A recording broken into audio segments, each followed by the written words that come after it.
ये कहानी एक रहस्यमयी राजकुमारी राधिका की है। वो एक सुंदर महल में रहती थी, लेकिन उसकी आंखों में हमेशा एक उदासी थी। उसके महल के पास एक घना और रहस्यमयी जंगल था, जिसमें लोग जाने से डरते थे। कहते थे वहां एक तांत्रिक बाबा रहते हैं, जो अद्भुत शक्तियों के मालिक है। राधिका ने एक दिन फैसला किया कि वह बाबा से मिलने जाएगी। उसके मन में सवाल थे कि क्या सच में कोई रहस्यमयी शक्ति है जो उसकी उदासी को दूर कर सकती है। जंगल में गहरी रात थी, लेकिन राधिका डर के बजाय उत्साहित थी।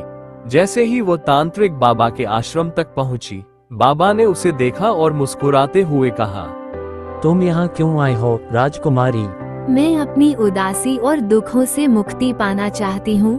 क्या आप मेरी मदद कर सकते हैं? तुम्हारे महल में एक पुराना शाप है जो तुम्हें लगातार दुखी करता है। इस शाप को केवल तुम ही खत्म कर सकती हो, लेकिन इसके लिए तुम्हें अपनी सबसे बड़ी इच्छा छोड़नी होगी। राधिका बहुत सोचने लगी, क्या वो अपनी सबसे बड़ी इच्छा छोड़ सकती है? वो जानती थी कि उसे अपने डर और उदासी का सामना करना होगा। तांत्रिक बाबा ने राजकुमारी राधिका को तंत्र मंत्र सिखाया और उसकी शक्तियां बढ़ने लगी। राधिका ने अपने डर से लड़ना शुरू किया और अपनी शक्ति को पहचाना। एक दिन राधिका ने महल में जाकर शाप को समाप्त कर दिया।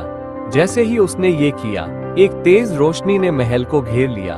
अब महल में शांति और खुशियां लौट आई। धन्यवाद बाबा, आपने मुझे ये सिखाया कि असली शक्ति खुद पर विश्वास करने में है। अब मैं अपने डर को पार करके खुश रह सकती हूँ। राजकुमारी राधिका ने अपने महल में शांति और समृद्धि लाकर सबको ये सिखाया कि सबसे बड़ी शक्ति आत्मविश्वास में होती है।